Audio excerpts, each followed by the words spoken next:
Good morning students. हमारे पिछले video lecture को कंटिन्यू करते हुए इस वीडियो लेक्चर में हम बात करेंगे दो नए शब्दों की, calls in arrear and calls in advance. तो पहले हम बात करेंगे कॉल्स इन एरियर की, जिसे कि हिंदी में हम बोलते हैं बकाया मांग। जैसा कि यहाँ पर नाम से ही स्पष्ट है, ऐसी मांग जो कि बकाया है। जैसा कि देखो, हमने पिछले वीडियो लेक्चर में बात करी थी कि एक कंपनी अपने अंशों का निर्गमन मूल्य विभिन्न मांगों में मांग सकती है, जैसे कि application money, allotment money, first call, second call. मांगने के पश्चात अगर किसी भी अंशधारी द्वारा अपनी कोई एक मांग या एक से अधिक मांगों का भुगतान नहीं किया जाता है, उनकी मांगें बकाया रहती है, तो उसे हम बोलते हैं बकाया मांग, कॉल्स इन एरियर। मतलब ऐसी कॉल्स अभी तक जो एरियर है, जो अभी तक बकाया है, जो कि अंशधारी ने भुगतान नहीं करी है। तो इस बकाया मांग का एक कंपनी अपनी अकाउंटिंग बुक्स में किस प्रकार से अकाउंटिंग ट्रीटमेंट करती है, वो हम बात करेंगे यहाँ पर। तो उसका अकाउंटिंग ट्रीटमेंट दो प्रकार से हम यहाँ पर कर सकते हैं। पहला तो यहाँ पर ये मेथड है कि कॉल्स इन एरियर का अकाउंट ओपन करके हम किस प्रकार से अकाउंटिंग ट्रीटमेंट करेंगे, और दूसरा है कि अकाउंटिंग कॉल्स इन एरियर का बिना अकाउंट ओपन किए हम कैसे उसका अकाउंटिंग ट्रीटमेंट करते हैं। तो ये दो तरीके से हम बात करेंगे यहाँ पर कॉल्स इन एरियर के अकाउंटिंग ट्रीटमेंट की, जिसमें पहला हम बात करेंगे कि कॉल्स इन एरियर का अकाउंट ओपन करके एक कंपनी किस प्रकार से उसका अकाउंटिंग ट्रीटमेंट करती है। इन दोनों मेथड्स को अच्छे से समझाने के लिए मैंने यहाँ पर एग्जाम्पल लिया है कि एक कंपनी ने 10,000 शेयर इशू कर रही है और उसके इशू प्राइस 100 रुपये है, जिसे कि वह 3 मांगों में मांग रही है, application money, allotment money and first call. Application पे उसने 25 रुपये मांगे हैं, अलॉटमेंट पे उसने 30 रुपये मांगे हैं, और फर्स्ट कॉल पे उसने बाकी बचा हुआ 45 रुपये मांगे हैं। टोटल उसका 100 रुपीज़ उसकी इशू प्राइस हुई। नेक्स्ट मैंने एक पॉइंट डाल रखा है नीचे कि 2000 इक्विटी शेयर्स पर अलॉटमेंट एवं फर्स्ट कॉल के अलावा सभी राशियाँ प्राप्त हो गई है। मतलब 2000 शेयर ऐसे हैं, कितने में से? 10,000 में से। 10,000 में से 2000 इक्विटी शेयर ऐसे हैं जिस पर ना तो अलॉटमेंट प्राप्त हुआ है और ना ही फर्स्ट कॉल प्राप्त हुआ है। इसके अलावा बाकी शेयर्स पर सारी राशियाँ प्राप्त हो चुकी है। तो ये एग्जाम्पल हमारे सामने है। अब इस कंडीशन में हम कॉल्स इन एरियर का ट्रीटमेंट अकाउंट ओपन करके किस प्रकार से करेंगे वो हम देखते हैं। तो सबसे पहली एंट्री जो हमने पिछले वीडियो लेक्चर में भी डिस्कस करी थी कि सबसे पहले हमें कंपनी को जो राशि प्राप्त होती है वो होती है एप्लीकेशन मनी। पहले राशि प्राप्त होती है, उसके पश्चात अंशों का निर्गमन, अंशों का अलॉटमेंट उन्हें किया जाता है। तो एप्लीकेशन मनी रिसीव करने की एंट्री हम यहाँ पर करेंगे, bank account debit to equity share application account. 10,000 share हमने इशू किए हैं और एप्लीकेशन मनी कितनी है? 25 रुपये। तो 10,000 शेयर पे 25 रुपये के हिसाब से एप्लीकेशन मनी हो गई हमारी यहाँ पर 2,50,000 की। उसके बाद दूसरी एंट्री करते हैं, कंपनी जब अंशधारी को शेयर अलॉट करती है, शेयर अलॉट करने की एंट्री हम यहाँ पर करते हैं, equity share application account debit to equity share capital account. Same amount से 2,50,000 के हमने उन्हें शेयर इशू कर दिए। तीसरी एंट्री हम यहाँ पे होगी अलॉटमेंट ड्यू करने की एंट्री। अलॉटमेंट ड्यू करने की एंट्री में हम थोड़ा सा प्रीमियम और डिस्काउंट का ध्यान रखते हैं, लेकिन क्योंकि यहाँ पे हमारी इशू प्राइस 100 रुपये है, there is no premium and no discount, तो सिंपल एंट्री पास की जाएगी अलॉटमेंट ड्यू करने की। Equity share allotment account debit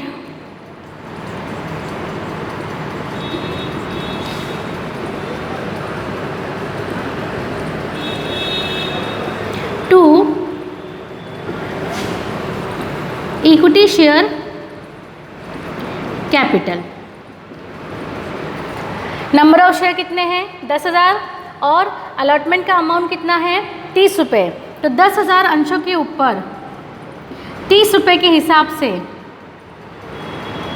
हमने 3 लाख रुपए जनता से कॉल करी, डिमांड किए कि अलॉटमेंट के 3 लाख रुपए दीजिए। ठीक है। अब चौथी एंट्री जो हम यहाँ पे करेंगे अलॉटमेंट प्राप्त होने की।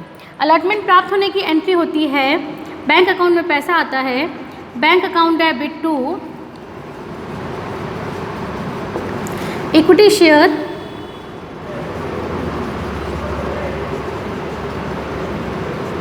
Allotment account. ठीक है। अगर यहाँ पे कोई कॉल्स इन एरियर नहीं होता तब तो जितना पैसा हमने मांगा था 3 लाख रुपए, उतने से हम पूरा का पूरा पैसा प्राप्त भी कर लेते। लेकिन चूंकि यहाँ पर 2000 ऐसे अंश थे जिन पर अलॉटमेंट राशि हमको प्राप्त नहीं हुई है, ठीक है। 2000 अंशों पे भी कॉल्स इन एरियर है 30 रुपये के हिसाब से। तो उस कंडीशन में हम कैसे इस एंट्री को करेंगे, पास करेंगे, तो उसमें कॉल्स इन एरियर का ध्यान रखना है कि हमें क्या करना है, अकाउंट ओपन करना है। क्या करना है, अकाउंट ओपन करना है। तो कैसे एंट्री करेंगे, ध्यान से देखिए। Bank account debit, bank account debit to equity share allotment तो है, बैंक में कितना पैसा आया है, कितने शेयर थे, 10,000 शेयर है, और 10,000 में से कितने अंशों पे राशि प्राप्त नहीं हुई है, 2000 पे। इसका मतलब है कि प्राप्त कितने अंशों पे हुई है, 8000 अंशों पे 3 रुपये के हिसाब से 2,40,000 प्राप्त हो गए। लेकिन 2000 अंशों पर 30 रुपये के हिसाब से 60,000 रुपये अभी तक प्राप्त नहीं हुए, जो कि क्या है, कॉल्स इन एरियर। तो उसे हमने क्या करा, यहाँ पर एक नया अकाउंट खोला और उस 60,000 रुपये को कॉल्स इन एरियर अकाउंट में डेबिट कर दिए, और टोटल कितना हुआ, 3 लाख रुपये। Allotment account debit, allotment account हमने यहाँ पर डेबिट कितने से किया था, 3 लाख रुपये से। तो क्रेडिट पे कितने से हुआ, 3 लाख रुपये से बंद हो गया। सीधा सा मतलब इसका ये है कि हमने अंशधारियों से 3 लाख रुपए मांगा था, जिसमें से 2,40,000 रुपये तो हमारे बैंक अकाउंट में आ गया है, लेकिन 60,000 रुपये अभी तक हमें प्राप्त नहीं हुआ है, बकाया मांग है, जिससे कि हमने बकाया मांग का एक नया खाता खोला है कॉल्स इन एरियर, उसमें हमने डेबिट किया है चूँकि। तो ये कंपनी के लिए क्या है, असेट्स है। क्या है, असेट है। At the end of the year ये बैलेंस शीट में शो होगा और असेट साइड में शो होता है। लेकिन कई बार कई जगह हम देखते हैं कि कई असेट्स के बैलेंसेस ऐसे होते हैं जिन्हें हम असेट्स में शो नहीं करके लायबिलिटी में से लेस करके बताते हैं। दोनों तरीके सही है, या फिर तो हम उसे असेट में लिख सकते हैं या लायबिलिटी में से लेस करके बताते हैं। तो कॉल्स इन एरियर का प्रेजेंटेशन भी यही होता है। कॉल्स इन एरियर क्योंकि डेबिट बैलेंस है, असेट है, लेकिन उसे असेट में नहीं बताकर हम उसे लायबिलिटी में से लेस करते हैं। अब किस लायबिलिटी में से, चूँकि कौन सी लायबिलिटी है, कैपिटल के संबंध में लायबिलिटी है, तो इसे शेयर कैपिटल में से, किसमें से, शेयर कैपिटल में से लेस करके लायबिलिटी साइड में शो करते हैं। क्लियर है मेरी बात। तो आपने देखा, इसी तरीके से ये तो हमने बात कर ली अलॉटमेंट की, इसी तरीके से हम बात कर सकते हैं फर्स्ट कॉल की भी बात हम यहाँ पर कर सकते हैं। यहाँ पर साइड में मैं एंट्रीज कर रही हूँ फर्स्ट कॉल की। चौथे नंबर की एंट्री यहाँ पे थी, 5वें नंबर की एंट्री फर्स्ट कॉल को ड्यू करिए। फर्स्ट कॉल को ड्यू करने की हो जाएगी entry equity share first call account debit to equity share capital. कितने शेयर थे, 10,000, और फर्स्ट कॉल कितनी थी, 45 रुपये। तो 10,000 पे 45 रुपये के हिसाब से 4,50,000 रुपये हमने फर्स्ट कॉल पे ड्यू किए, ठीक है। अब फिर से वही बात है कि 2000 अंशों पे ना तो हमें अलॉटमेंट प्राप्त हुआ था और ना ही फर्स्ट कॉल प्राप्त हुआ था। तो एंट्री कैसे करेंगे अब उसके प्राप्त करने की, calls in arrear account debit bank account debit to equity share first call account. First call में तो कितना डेबिट किया था हमने, 4,50,000 रुपये। तो क्रेडिट भी कितना करेंगे, 4,50,000 रुपये। लेकिन प्राप्त कितना हुआ है, 8,000 अंशों पे प्राप्त हुआ है 45 रुपये के हिसाब से, और 2,000 अंशों पे 45,000 रुपये के हिसाब से 90,000 रुपये प्राप्त नहीं हुआ है। तो इसका मतलब प्राप्त कितना हुआ है, 3,60,000 रुपये। तो ये हमारी हो गई फर्स्ट कॉल ड्यू करने की और प्राप्त करने की एंट्री। इसमें आपने देखा कि अलॉटमेंट पे भी कॉल्स इन एरियर था, फर्स्ट कॉल पे भी कॉल्स इन एरियर था, और उस कॉल्स इन एरियर का ट्रीटमेंट हमने उसका एक नया अकाउंट ओपन करके किया। क्लियर है मेरी बात, ठीक है। तो ये तो पहली वाली कंडीशन हो गई कि कॉल्स इन एरियर का अकाउंटिंग ट्रीटमेंट हम अगर अकाउंट ओपन करके करते हैं तो कैसे करते हैं। अब सेकेंड इसी उदाहरण में मैं बात करूँगी दूसरा मेथड कि अगर बिना अकाउंट ओपन किए हम अकाउंटिंग ट्रीटमेंट करना चाहें तो कैसे करते हैं। दूसरा मेथड बहुत ही ईजी है, सामान्यतया किताबों में और मेरे द्वारा भी वही मेथड अपनाया जाता है। तो सेकंड मेथड क्या है, सेकंड मेथड में हम क्या करेंगे, कॉल्स इन एरियर का हमें एक नया खाता नहीं खोलना है। तो मैंने 3 एंट्री तो सेम रहेगी आपकी, डिफरेंस जो आएगा वो कहाँ पे आएगा, बैंक वाली एंट्री में। तो इसमें आपको कॉल्स इन एरियर का जो हमने अलग से अकाउंट खोला था वो आपको अकाउंट ओपन नहीं करना है। तो कैसे करना है मैम? तो बहुत सिंपल है कि जितनी भी राशि, ये 3 लाख रुपए आपने ड्यू किया, इस 3 लाख रुपए में से जितनी भी राशि प्राप्त हो रही है, कितनी राशि प्राप्त हो रही है? 2,40,000 की। तो 2,40,000 से हम एंट्री करेंगे bank account debit to equity share allotment account. इसमें भी हम कितना ट्रांसफ़र करेंगे? 3 लाख नहीं करके 2,40,000। तो इससे क्या हुआ? इससे ये हुआ, पहली बात तो कॉल्स इन एरियर का हमने अलग अकाउंट नहीं खोला, हमने वहाँ पे किया था कि अलॉटमेंट अकाउंट को बंद कर दिया था 3 लाख से, और 60,000 जो हमको अलॉटमेंट पे प्राप्त नहीं हुआ उसे हमने कॉल्स इन एरियर में ट्रांसफ़र कर दिया था और एक नया अकाउंट ओपन हो गया था। बैलेंस शीट में भी कॉल्स इन एरियर के नाम से आता है। लेकिन यहाँ पे हमने किया है, हमने यहाँ पर जितना भी कॉल्स इन एरियर है उसका बैलेंस अलॉटमेंट अकाउंट में ही रहेगा। जैसे कि आप देख रहे हैं कि अलॉटमेंट अकाउंट 3 लाख से डेबिट हुआ है, लेकिन क्रेडिट कितने से हुआ है? 2,40,000 से। तो सिंपल सी बात है कि 60,000 से अभी भी अलॉटमेंट अकाउंट खुला हुआ है। वो 60,000 रुपये कुछ और नहीं, कॉल्स इन एरियर ही है, जिसे कि हमने अलॉटमेंट अकाउंट में ही बैलेंस शो कर रखा है। पिछले में हमने वहाँ से निकाल के कॉल्स इन एरियर में ट्रांसफ़र कर दिया था, लेकिन इस मेथड में हम अलॉटमेंट का बैलेंस अलॉटमेंट में ही रखेंगे। ठीक है, वो अपने आप में शो करेगा कि वो कॉल्स इन एरियर है, इसीलिए अलॉटमेंट अकाउंट बंद नहीं हुआ है। वही बात करेंगे फर्स्ट कॉल पे भी कि जैसे फर्स्ट कॉल आपने ड्यू करी थी 4,50,000 से, फिर हम कॉल्स इन एरियर का नया अकाउंट ओपन नहीं करेंगे, सीधा जितना प्राप्त हुआ है 3,60,000 रुपये उसे एंट्री करेंगे bank account debit to equity share first call 3,60,000 से। तो फर्स्ट कॉल डेबिट हुआ था 4,50,000 से, लेकिन क्रेडिट हो रहा है 3,60,000 से। तो अपने आप में जो फर्स्ट कॉल का 90,000 का बैलेंसिंग फिगर है वो कॉल्स इन एरियर शो करेगा। 90,000 फर्स्ट कॉल का और 60,000 अलॉटमेंट का, 1,50,000 रुपये टोटल कॉल्स इन एरियर को हम बैलेंस शीट में शेयर कैपिटल में, लायबिलिटी साइड शेयर कैपिटल में से लेस करके शो करेंगे। क्लियर है मेरी बात? कॉल्स इन एरियर, तो यहाँ पे हमने देखा कि कॉल्स इन एरियर का ट्रीटमेंट हम दो तरीके से किस प्रकार से करते हैं। एक तो अकाउंट उसका अलग से एक अकाउंट ओपन करके हम उसका अकाउंटिंग ट्रीटमेंट कैसे करते हैं, और विदाउट अकाउंट ओपन किए हम उसका अकाउंटिंग ट्रीटमेंट कैसे करते हैं। ये बात हमने करी कॉल्स इन एरियर की। देखो कॉल्स इन एरियर में एक्चुअली हो क्या रहा है कि जनता से पैसा मांगा जा रहा है, लेकिन वो समय पर भुगतान नहीं कर रहे हैं, उसकी जो ड्यू डेट है उसमें भुगतान नहीं कर रहे हैं। तो कंपनी के पास में एक अधिकार सुरक्षित रहता है कि वो चाहे तो ऐसे अंशधारी जिन्होंने अपनी मांगों का भुगतान समय पर नहीं किया है, लेट भुगतान कर रहे हैं, तो वो उस कॉल्स इन एरियर पे ब्याज भी वसूल कर सकती है।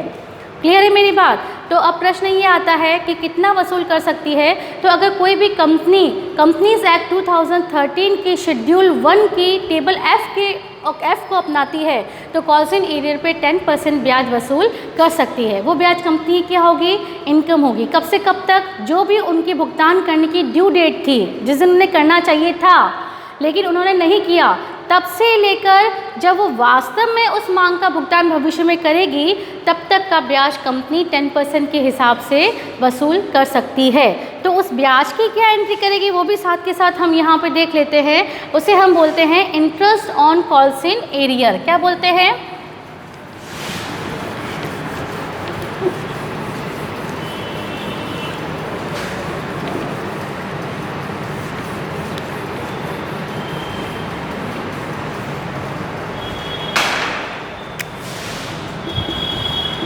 Interest on calls in arrear. क्योंकि कंपनी को प्राप्त हो रहा है ब्याज, तो बैंक अकाउंट को हम डेबिट करेंगे, बैंक अकाउंट डेबिट टू क्या प्राप्त हो रहा है? Interest on calls in arrear. जितना भी प्राप्त हो रहा है, सपोज करो कि उसका ब्याज कितना बन रहा है? 2,000 रुपये। तो 2,000 से हमने प्राप्त करने की एंट्री कर ली। इंटरेस्ट अकाउंट एक नॉमिनल अकाउंट है। कौन सा अकाउंट है? नॉमिनल अकाउंट है। तो नॉमिनल अकाउंट को हम कहाँ पे ट्रांसफ़र करते हैं? P&L में। तो उसे ट्रांसफ़र करने की एंट्री क्या हो जाएगी? P&L को हम यहाँ पे नाम देते हैं statement of profit and loss account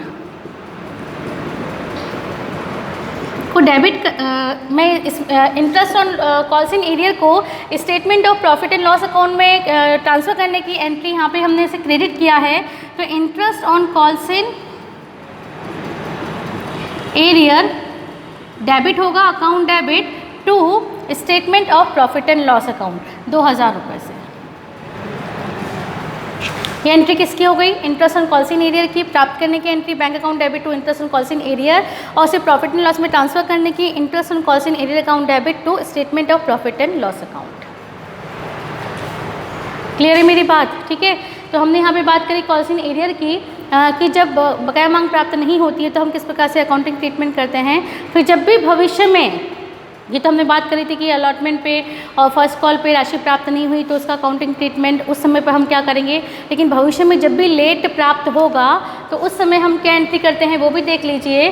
उस समय बहुत सिंपल एंट्री करते हैं। जब भी प्राप्त होगा तो बैंक अकाउंट डेबिट होगा, बैंक अकाउंट डेबिट, और जो भी कॉल जैसे अलॉटमेंट का प्राप्त हो रहा है तो उसकी एंट्री कर देंगे to equity share allotment account. 60,000 प्राप्त हो रहा है, सपोज करो 60,000 था कॉल्स इन एरियर, तो 60,000 से हमने एंट्री करी bank account debit to equity share allotment. First call का भी प्राप्त हो रहा है बाद में, तो एंट्री करेंगे bank account debit to equity share first call. 90,000 का था, तो भविष्य में जब भी प्राप्त होता है वो कॉल्स इन एरियर तो सिंपल सी एंट्री होती है, जिस दिन प्राप्त हो रहा है उस दिन बैंक अकाउंट को डेबिट करते हैं, और जिस कॉल का कॉल्स इन एरियर प्राप्त होता है उसे हम क्या करते हैं, क्रेडिट करते हैं।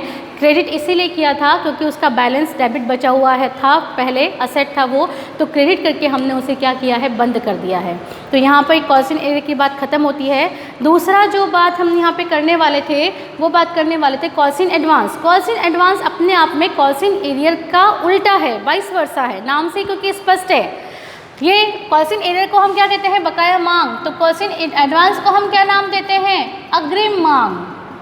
वह मांग जो अग्रिम प्राप्त हो गई है, एडवांस में भी तो प्राप्त हो गई है। सपोज करो कि मैंने एप्लीकेशन मनी 2000 अंशों पे एप्लीकेशन मनी मुझे 25 रुपये मिल गई थी। जब मैंने अलॉटमेंट मांगा तो उन्होंने क्या किया कि मैडम फर्स्ट कॉल भी आप साथ में ही ले लो, आप बार बार मांग रहे हो, 2 महीने बाद में वापस से फर्स्ट कॉल मांगोगे, तो इससे बढ़िया है कि अलॉटमेंट के साथ में ही आप फर्स्ट कॉल भी ले लो मेरा, तो ठीक है। तो इसका मतलब क्या है कि उन 2000 अंशों पे क्या प्राप्त हुआ है, आपको कॉल्स इन एडवांस प्राप्त हुआ है। तो उस कंडीशन में उसका अकाउंटिंग ट्रीटमेंट कैसे करते हैं वो भी हम यहाँ पर देख लेते हैं, बहुत ईजी है।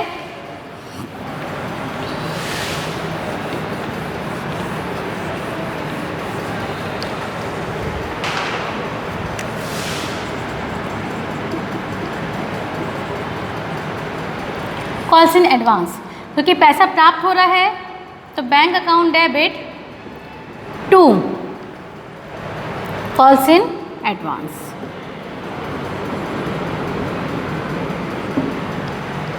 सपोज करो कि जो 2000 शेयर मान लेते हैं, 1000 शेयर कोई दूसरे हैं, उन पे अलॉटमेंट के साथ साथ में फर्स्ट कॉल भी प्राप्त हो गया। फर्स्ट कॉल भी, अलॉटमेंट तो हम मांग रहे हैं तो वो कॉल्स इन एडवांस नहीं है, लेकिन अलॉटमेंट के साथ में ही उसने फर्स्ट कॉल भी दे दिया, तो फर्स्ट कॉल का अमाउंट जो होगा 1000 अंशों पर वो कॉल्स इन एडवांस होगा। तो उससे क्या एंट्री होगी, bank account debit to calls in advance.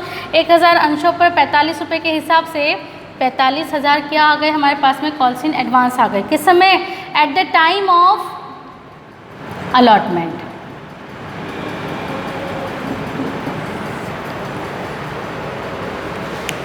ठीक है, जब भविष्य में फर्स्ट कॉल की जाएगी, ड्यू की जाएगी, ठीक है, तो उस समय 1000 अंशों पे राशि उसमें प्राप्त नहीं होगी। फिर वो पैसा कहाँ पड़ा है, कॉल्स इन एडवांस वाले अकाउंट में, तो वहाँ से निकाल के हम कहाँ पे ट्रांसफ़र कर देंगे, फर्स्ट कॉल पे। तो फर्स्ट कॉल पे ट्रांसफ़र करने की एंट्री क्या हो जाएगी, calls in advance account debit to equity share first call.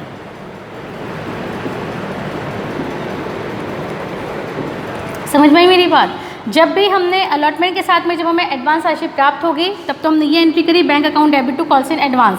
हमने यहाँ पे कॉल्स इन एडवांस का हमेशा एक नया खाता ओपन करेंगे और उस एडवांस को उस एडवांस वाले खाते में रखेंगे। जब भी वो रेस्पेक्टिव मांग ड्यू होगी, जब हम बाकी अंशधारियों से पैसा मांगेंगे तो उस 1000 वाले से पैसा नहीं मांगे, क्योंकि हमको पता है कि उससे तो पैसा ऑलरेडी आया हुआ है।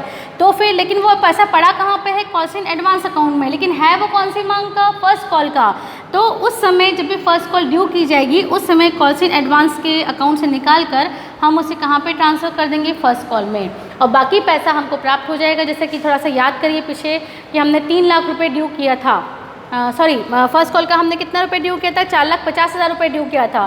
तो 4,50,000 में से अगर 45,000 रुपये आ गए हैं तो और कितना आएंगे, अब bank account debit to first call कितना अमाउंट हो जाएगा, 4,50,000 ड्यू किया था हमने, लेकिन उसमें से 45,000 ऑलरेडी प्राप्त हो गया है, तो 4,05,000 से हमारे पास में और पैसा आ जाएगा।